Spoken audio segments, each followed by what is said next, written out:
নমস্কার। যুক্তি তর্ক সঙ্গে অর্কই আপনাদের স্বাগত। আপনাদের সঙ্গে আমি অর্কপ্রভ সরকার।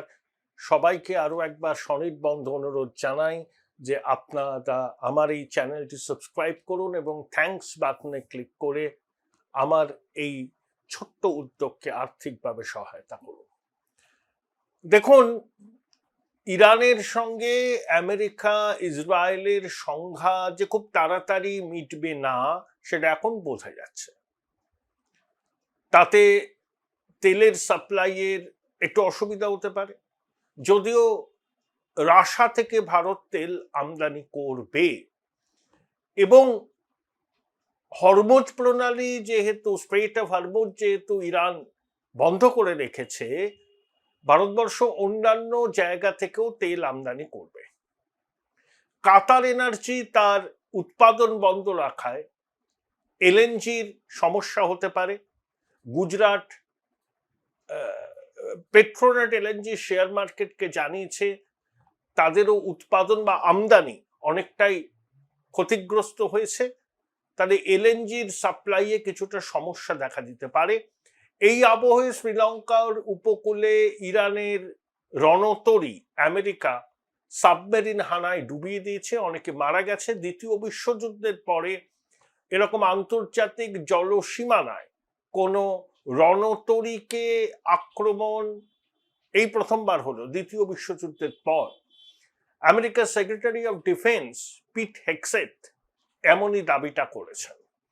দেখুন, ভারতবর্ষের বামপন্থীরা কংগ্রেসীরা অনেকে বলছেন, এরা গেল রব তুলেছেন যে কেন ইরান আমেরিকা ইসরায়েল সংঘাতে ভারতবর্ষ নিজের অবস্থান স্পষ্ট করছে না, কেন আমেরিকা ইসরায়েলের হানার নিন্দা করছে না। ভারত চুপ করে আছে এবং ইরান যেভাবে কাতারে হানা চালিয়েছে, সৌদি আরবে মার্কিন দূতাবাসে এবং একই সঙ্গে মধ্যপ্রাচ্যে আমেরিকার যেসব সামরিক ঘাঁটি আছে তাতে লাগাতার ড্রোন হামলা চালাচ্ছে, ভারত কিন্তু তার নিন্দা করেছে। দেখুন, আমাদের দেখতে হবে 140 কোটি ভারতবাসীর স্বার্থ কোথায় সব থেকে বেশি সুরক্ষিত থাকে, সেটা আমাদের প্রায়োরিটি। কূটনীতিতে অত নীতি কথা আওড়ালে হয় না, নীতি কথার যুগ শেষ। এখন হচ্ছে 140 কোটি ভারতবাসীর স্বার্থ কিভাবে সুরক্ষিত রাখা যায় সেটা নিশ্চিত করাই কেন্দ্রীয় সরকারের কর্তব্য। কেন আমেরিকা ইসরায়েলের ইরান হানার বিরোধিতা করছে না ভারত, তার পিছনে কতগুলো কারণ আছে, সেগুলোই আমি আপনাদের বলবার চেষ্টা করব। আপনারা আমার বক্তব্যের সঙ্গে সহমত হলে কমেন্ট বক্সে জানাবেন, বিরুদ্ধ মত হলে সেটাও জানাবেন। আপনাদের যদি নতুন কোনো কিছু বিষয় থাকে যেগুলো আমি জেনে সমৃদ্ধ হব, আমি আন্তরিকভাবে আপনাদের সমস্ত রকম মতামতকে স্বাগত জানাচ্ছি। দেখুন, 2018 সালের পর থেকে ভারতবর্ষ ইরান থেকে সেভাবে তেল আমদানি করছে না, কারণ আমেরিকার নিষেধাজ্ঞা। একসময় ভারত ইরান দ্বিপাক্ষিক বাণিজ্য, বিশেষ করে তেল বাণিজ্য ছিল $1700 কোটি, সেটা এখন নেমে এসছে তার 1/10 নিচে, $160-165 কোটি। অর্থাৎ 2018 থেকে কার্যত ইরানের সঙ্গে দ্বিপাক্ষিক বাণিজ্যের পরিমাণ লাগাতার কমছে। তার মূলে রয়েছে আমেরিকার নিষেধাজ্ঞা। 2, চাবাহার বন্দর ভারতের দায়িত্ব, কিন্তু সম্প্রতি সেখানেও আমেরিকা নিষেধাজ্ঞা জারি করায় ভারত ওই $15-16 কোটি যা প্রাপ্য ছিল সেই প্রাপ্য মিটিয়ে দিয়ে এখন চুপ করে রয়েছে। 3, ধরুন কাশ্মীরে 370 থেকে 35 বিলোপ, দিল্লিতে সংঘর্ষ, সিএ বিরোধী আন্দোলন, সবকিছুতেই আয়াতুল্লাহ রেজিম ভারতের বিরুদ্ধচারণ করেছে। অর্গানাইজেশন অফ ইসলামিক কান্ট্রিজের মঞ্চে ইরান কাশ্মীর প্রশ্নে পাকিস্তানের পাশেও দাঁড়িয়েছে অতীতে, এবং বিগত 1.5 দশক ধরে খামেনি রেজিম আন্তর্জাতিক মঞ্চে ভারতের সমালোচনাই করেছে। 370-35 বিপ্লব থেকে শুরু করে অন্যান্য নানা বিষয়ে ভারতের অবস্থানকে, বিশেষ করে ইসলামিক দুনিয়ায় ও পাকিস্তান যেমন প্রশ্ন করেছে, ইরান তাতে সায় দিয়েছে।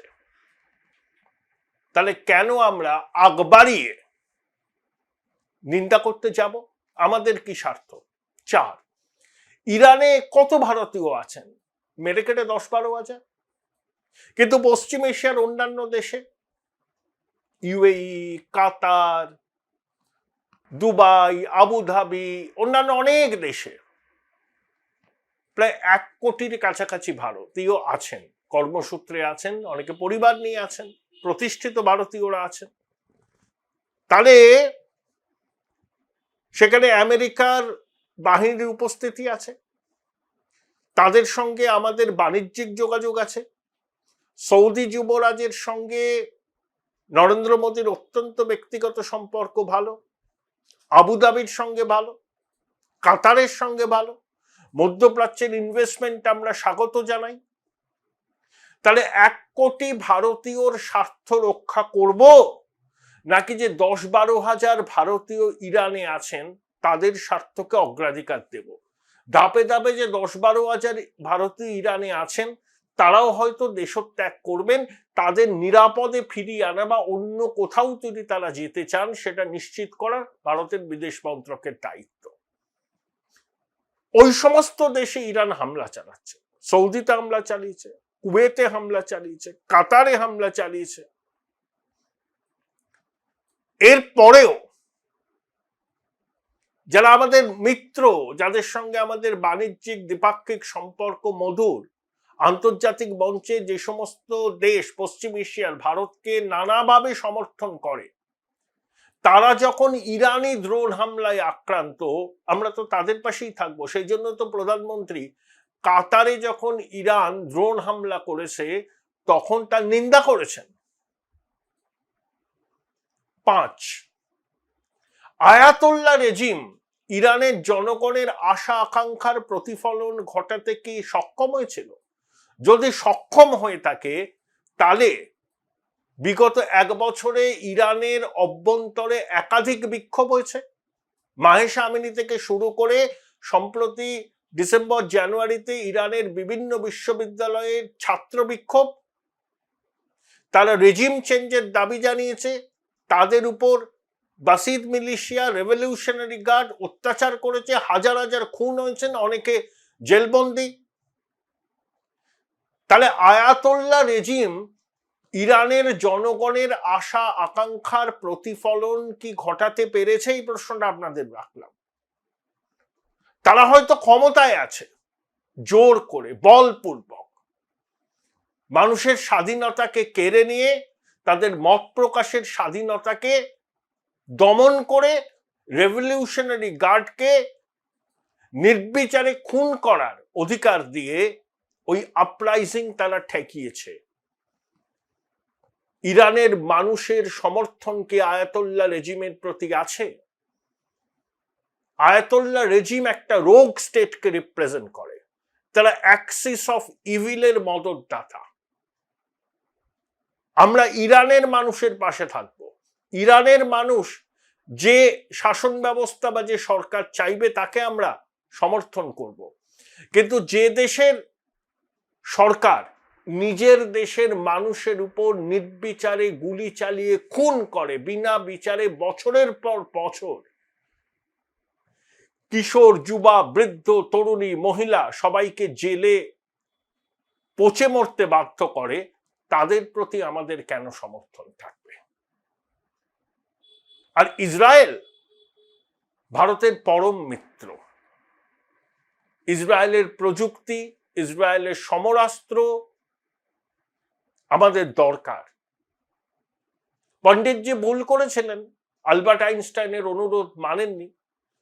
যখন বিজ্ঞানী আইনস্টাইন পণ্ডিতজিকে চিঠি লিখে রাষ্ট্রপুঞ্জে ইসরায়েল গঠনের পক্ষে ভোট দেওয়ার কথা বলেছিলেন, নেহেরুজি তখন আরব লীগের স্বপ্নে বিভোর ইসরায়েলের রাষ্ট্র গঠনের দাবিকে তিনি রাষ্ট্রপুঞ্জে সমর্থন করেনি।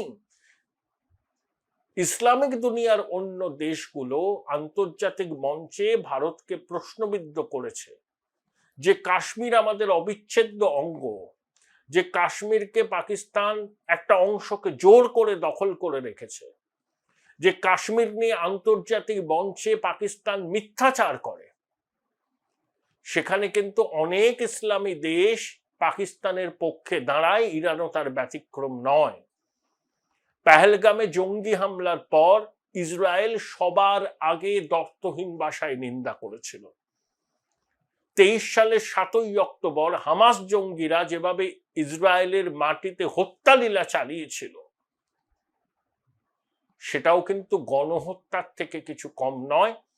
এবং আয়াতুল্লাহ হামাসের এই জঙ্গিপনাকে সমর্থন করেছিলেন। আয়াতুল্লাহর রেজিম ইরানকে কার্যত রোগ স্টেট বা দুর্বৃত্ত রাষ্ট্রে পরিণত করেছে। তাই কেন ভারত তাদের জন্য চোখের জল ফেলতে যাবে? আমাদের পরম মিত্র ইসরায়েলের সঙ্গেই আমরা থাকব। 1999 সালে কার্গিল যুদ্ধে পাকিস্তানের সঙ্গে হাই অ্যালটিটিউড ওয়ারফেয়ারে ইসরায়েলের প্রযুক্তি ভারতীয় বায়ুসেনাকে যুদ্ধ জয়ে সাহায্য করেছিল। আমাদের ওসব ভুললে চলবে না। বামপন্থীরা, কংগ্রেসীরা, এমনকি সোনিয়া গান্ধী পর্যন্ত নিবন্ধ লিখে কেন ইরানের পাশে ভারত দাঁড়াচ্ছে না বলে সরব হচ্ছেন। তারা হতেই পারেন সরব, এটা তাদের গণতান্ত্রিক অধিকার, এই জন্যই তো ভারতবর্ষ, মত প্রকাশের স্বাধীনতা। কিন্তু আমি যে তথ্যগুলো দিলাম আপনারা ক্রস চেক করে নিন, দেখবেন আমার তথ্য কিন্তু বেঠিক নয়।